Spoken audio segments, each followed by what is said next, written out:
Religions तो आपस में लड़ते रहे हैं सिंस टाइम इमेमोरियल और आज भी लड़ रहे हैं। पर एक कम्युनिटी ऑफ पीपल है जिसको सारे रिलीजन एक यूनाइटेड वे में हेट करते हैं और डिस्पाइज करते हैं, और वो होते हैं atheists. I believe most of the hate that atheists get is not deserved by them, they don't really deserve all that hate.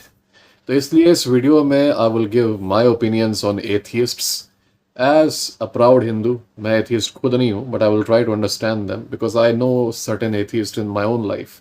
तो यहाँ पर हम लोग बात करेंगे एथियस्ट्स के बारे में and why you should understand them and why a lot of them do not really deserve all this hate and trolling that they get. सबसे पहले हम लोग बात करते हैं, देखो एथियस्ट्स होते हैं दो टाइप के। पहला वाला टाइप जो कि एक्चुअली माइनॉरिटी है, एक्चुअली रेयर है, इसके बारे में बात करते हैं। मेरे ओपिनियन में religious experience, religious knowledge is something that should be earned, okay. पर अक्सर आप क्या देखते हो कि आप रिलीजन में पैदा होते हो, right, you have inherited that religion, आपके पास रिलीजन ऑलरेडी होता है, you are born into it, you haven't earn that knowledge, you haven't earn that knowledge in the presence of a guru, in the presence of a teacher. All right, हम लोग कहाँ से सीखते हैं बेसिकली नॉलेज अपना? आजकल टीवी से सीखते हैं, कहीं से कोई सीरीज देख ली उससे सीखते हैं।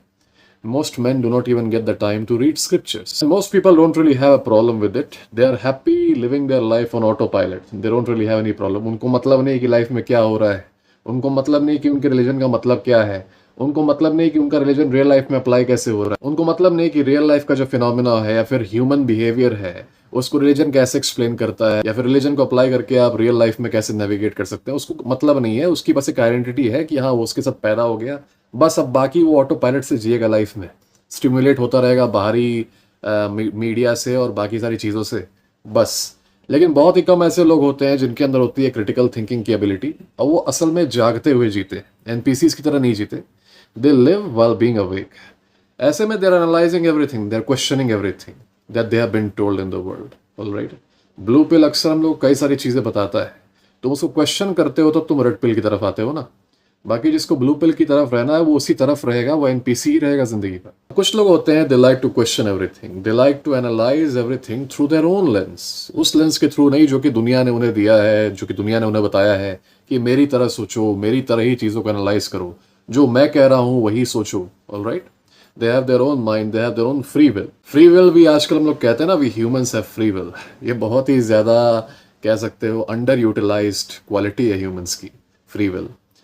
तो ये जो टाइप का आदमी होता है ये अपने खुद के एक्सपीरियंसेस, हो सकता है इसके एक्सपीरियंसेस पॉजिटिव हो या नेगेटिव हो, इसके लाइफ में इवेंट्स ऐसे लाइन अप होते हैं कि इसको लगता है कि किसी ना किसी तरीके से जो ऑर्गेनाइज्ड रिलीजन की नॉलेज इसको दी गई है शुरू से, वो कहीं ना कहीं इनकम्पेटेबल है with his own experiences in life. उसको कई सारी इनकन्सिस्टेंसीज दिखती हैं, उसको ये दिखता है कि जो चीजें इसको बताई गई थी about his own religion and about how life works, it is not working in the same way. उसे लगता है कि all right, may be what ever they were telling me, maybe that is not the truth, but I will still keep looking for the truth। इसलिए ये आदमी जो है ये एक प्रोसेस के थ्रू, एक लंबे प्रोसेस के थ्रू, एक दिन में नहीं होता कि आज मैं बन गया एथिस्ट, ये एक लंबे प्रोसेस के थ्रू एथिस्ट बन जाता है। और ये जो ऑर्गेनाइज्ड रिलीजन ने इसको सिखाया था कि ये ऐसे गॉड तुम्हारे होते हैं, उनमें बिलीव करो, उनमें बिलीव करो, उनमें बिलीव करना वो धीरे धीरे बंद कर देता है, ये अचानक से नहीं होता।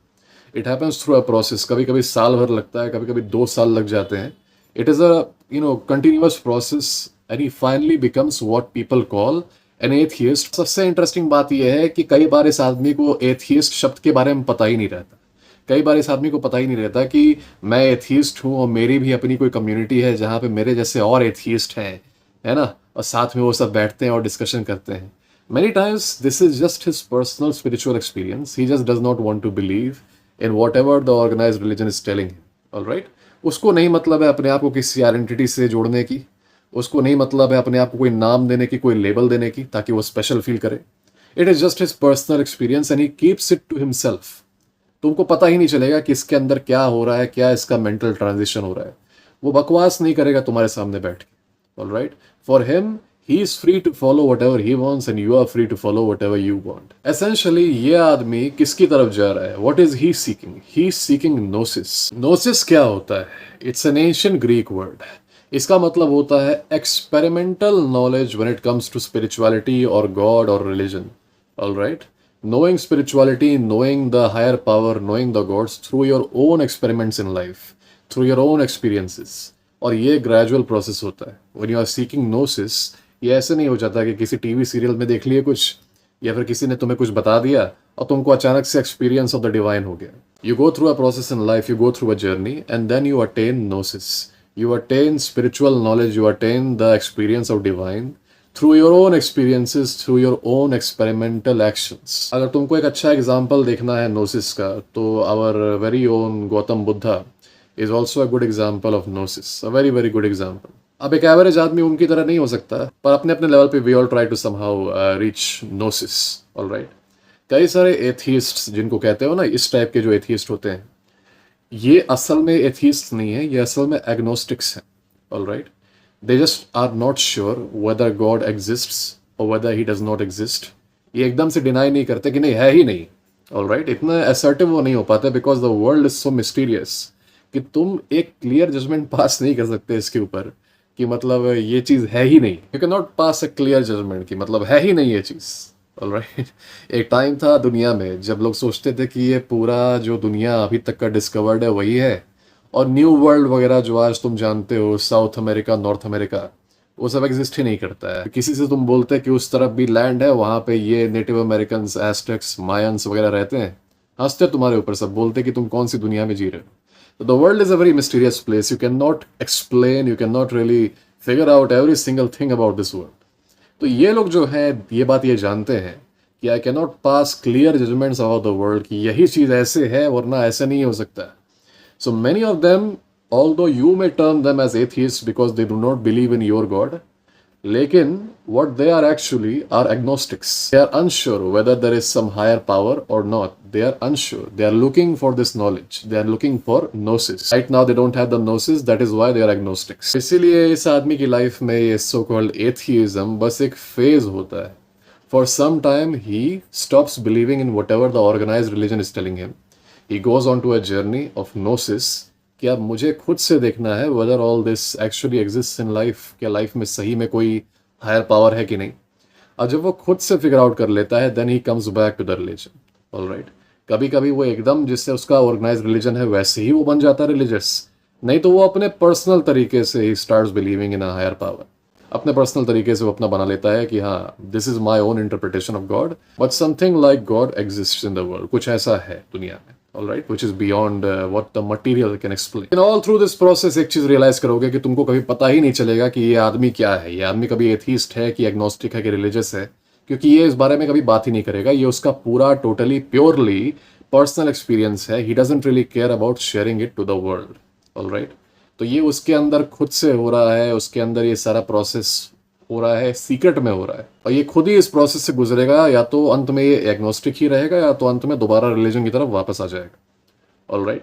But what ever will happen, that will be his personal life. तुमको पता ही नहीं चलेगा कि क्या हो रहा है इसके साथ, कभी भी नहीं। He will never bring up this topic, he will never talk about this. Why? Because he knows there is absolutely no benefit of talking about it.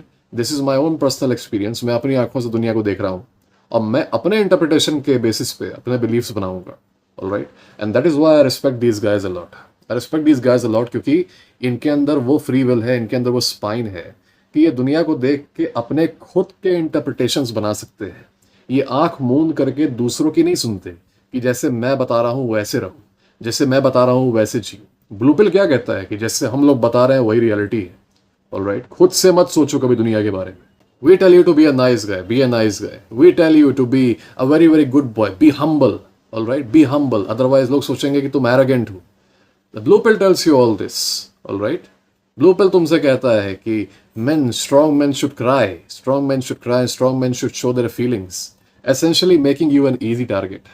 अब सोचो अगर तुम नोसिस की तरफ नहीं जा रहे होते, तुम बस उन्हीं की बात आंख मूंद करके सुन लिए होते, so you would have never found out the way to actually live with dignity, all right? इसमें रेड पिल और ब्लू पिल के केस में वैसे I have a lot of respect for those people who are capable of forming their own interpretations about the world and who are capable of seeing the involvement of spiritual phenomena, spiritual forces in worldly happenings. I have a lot of respect for these people, क्योंकि ये जो भी believe करते हैं अपने experiences के basis पे करते हैं, अपने साइलेंट जर्नी के, अपने साइलेंट नोसिस के बेसिस पे करते हैं। ये लोग चाहे जैसे भी हैं, I trust them more than I trust the NPCs, क्योंकि इनके अंदर कम से कम स्पाइन है। दे नो कि हाँ, मैं अपने तरीके से दुनिया को इंटरप्रेट करूंगा, और मैं अपनी नॉलेज का इस्तेमाल करूंगा टू इंटरप्रेट द वर्ल्ड, और तभी होता है इनोवेशन, तभी होती है नई चीज़ें बनती हैं। तुम कभी भी नई चीज़ें या फिर नए आइडियाज़ किसी और के पाथ पे चलते हुए नहीं बना सकते। अब आते हैं दूसरे टाइप के एथियस्ट पे। ये वाले टाइप का एथियस्ट तुमको बहुत ज़्यादा मिलेगा, ये रेयर नहीं होता, ये मेजोरिटी में तुमको मिलेगा। ये ऐसे टाइप का एथियस्ट है जो कि बहुत ही सरफेस लेवल के क्वेश्चंस पर रिलीजन छोड़ देता है। ये ऐसी बातें करता है कि अगर गॉड एग्जिस्ट करते हैं, भगवान अगर है, तो मतलब सफरिंग क्यों हो रही है? अगर भगवान है तो अफ्रीका में बच्चे भूख से क्यों मर रहे हैं?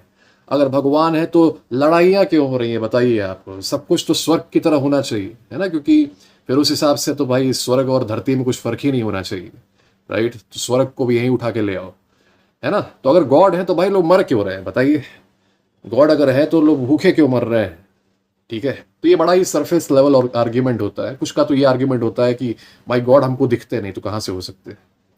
ठीक है, but this is not it, this is not just it. Most of these guys, they do not really want to become atheists themselves. They become atheists because other people are becoming atheists. Essentially NPC behavior. All right?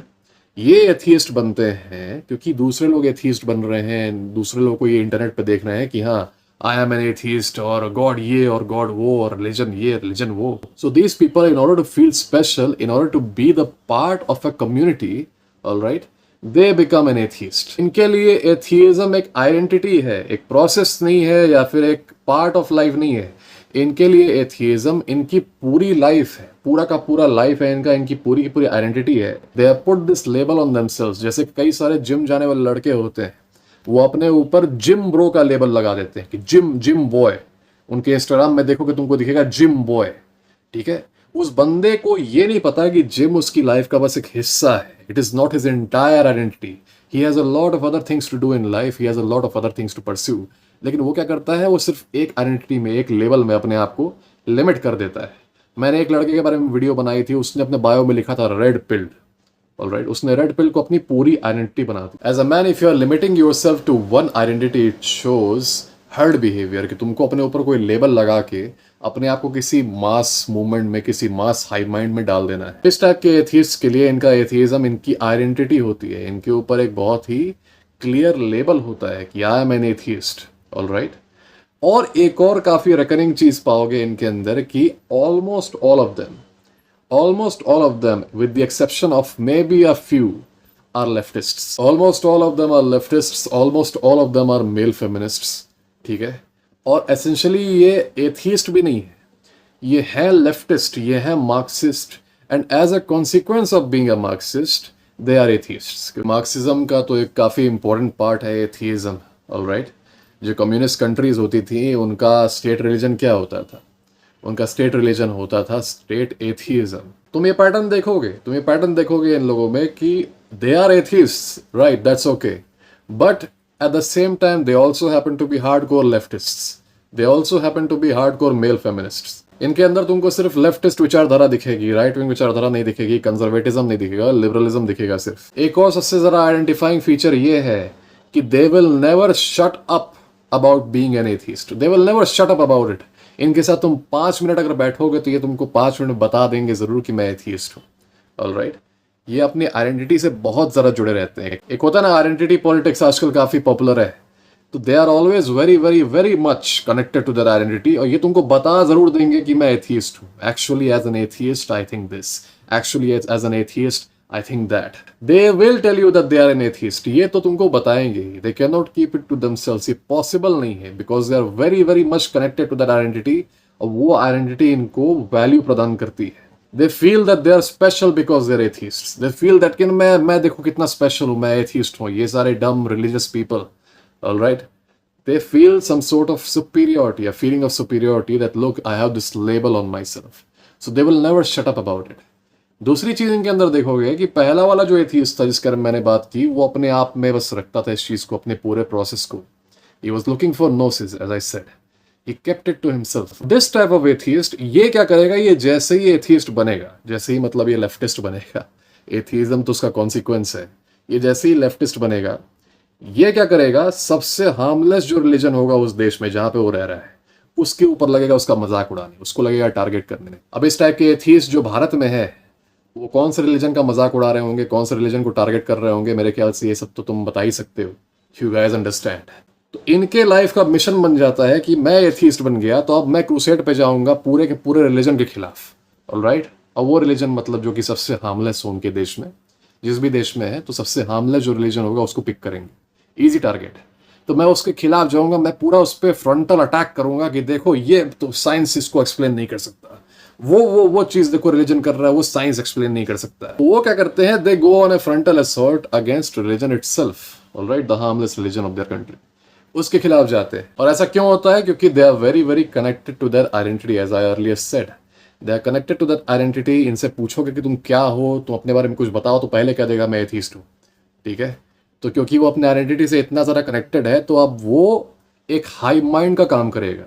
पहला वाला किसी high mind से connected नहीं था, ये वाला जो atheist है, ये एथीस्ट हाई माइंड से कनेक्टेड है। और एथीस्ट हाई माइंड का ऑर्डर होता है कि as soon as you become the atheist, target the most harmless religion in your country and ridicule them basically and work for the leftist high mind at the end, ठीक है। Consequently leftist high mind ही तो benefit हो रहा है ना इन सारी चीज़ों से। लेफ्टिस्ट हाई माइंड क्या करता है, वो मेजोरिटी जो कल्चर है, मेजोरिटी जो रिलीजन है, उसको डाइल्यूट करता है। तो they are essentially working for hive minds. पहला वाला he is working for himself, जो भी हो रहा है he is working for himself. This guy he is just an expendable, कह सकते हो, adherent of the hive mind. हाई माइंड इसको यूज करता है अपने काम करवाने में। इस टाइप के एथीस्ट को तुम पाओगे कि ये ग्रुप मूवमेंट्स का हिस्सा रहता है। अगर ये रियल लाइफ में ग्रुप मूवमेंट नहीं बना रहा है, तो ये ऑनलाइन एथीज्म ग्रुप्स में रहेगा, एथीज्म चैनल्स में रहेगा। जैसे कि मतलब लगता है कभी कभी कि एथीज्म एक नया रिलीजन पैदा हो गया है। मतलब अगर क्वालिटीज देखोगे तो तुमको लगेगा कि इस टाइप का जो एथीज्म है, ये कोई नया न्यू रिलीजन पैदा हो गया है, जो कि दूसरों को कन्वर्ट कर रहा है, अपने में ला रहा है। इसके खुद के एक सेट बिलीफ्स हैं, खुद के ओरिजिनल टेनेट्स हैं, जो कि हर एक एडहेरेंट को फॉलो करने हैं। तो ये खुद ही एक मूवमेंट बन जाता है। It also becomes a religion, alright. कई बार हम लोग सोचते हैं कि बस वो जो मेन स्ट्रीम जो रिलीजन हम लोग मानते हैं दुनिया में 4-5 हैं, वही रिलीजन है।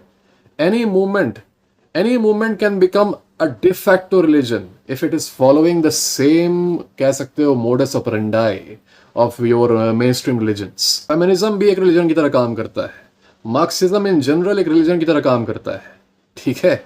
बस वो मानता नहीं है कि हम रिलीजन है, वो मानता नहीं है कि हम रिलीजन है, और वो किसी पर्टिकुलर, कह सकते हो, आइडेंटिटी वाले गॉड को वो मानता नहीं है। But they function as religions, all right? They function as religions and they do convert other people into their fold, ठीक है? And they build their movements even bigger. So they do act like religions. So this was my opinion. This was my views on atheists and the undeserved hate that they're getting. I have a lot of respect for the first type of atheist, क्योंकि कम से कम वो NPC नहीं है, वो अपने खुद के spiritual journey पे जा रहा है. He is looking for gnosis. Well, on the other hand, the second type of atheist, man, the sooner you get out of that high mind, the better. एक मेरी लास्ट रिक्वेस्ट होगी religious लोगों से, अपने रिलीजन के हर aspect को science के द्वारा एक्सप्लेन करने की होड़ में मत लग जाओ, ऑलराइट। कोई ज़रूरी नहीं है कि रिलीजन के हर चीज़ को साइंस से एक्सप्लेन किया जाए या लॉजिक से एक्सप्लेन किया जाए। उसको वो जैसा है रहने दो, मानना है तो मानो, नहीं तो मत मानो। किसी को मानना है तो माने, वरना वो ना माने। कोई ज़रूरत नहीं है कि हर जगह साइंस लाके कि नहीं साइंस में ये होता है, साइंस ने माना है कि ये रिचुअल ऐसे करता है, वैसे करता है। तुम्हें नहीं ज़रूरत है साइंस के अप्रूवल की। Keep your religion as it is, no need to insert science everywhere, और हर चीज़ को साइंटिफिकली एक्सप्लेन करो। जिसको मानना है वो माने, जिसको ना मानना है वो ना माने, सिंपल। अगर हर जगह पे साइंस का कोशिश करोगे कि साइंस ये कहता है, साइंस वो कहता है, अपने आप को रिडिक्यूल करोगे कि साइंस खुद ही एक इवॉल्विंग प्रोसेस है, alright. It has not figured out the entire world yet. बहुत ही छोटे फ्रैक्शन को यूनिवर्स के उसने डिस्कवर किया है अभी। अब तुम बैठ के उसका यूज करोगे कि नहीं रिलीजन में ये इसलिए होता है क्योंकि साइंस ये कहता है, you will make a fool of yourself. तो guys, I hope this video gave some value to you all, है ना। And if you are some guy of the first type who is seeking gnosis, much respect to you.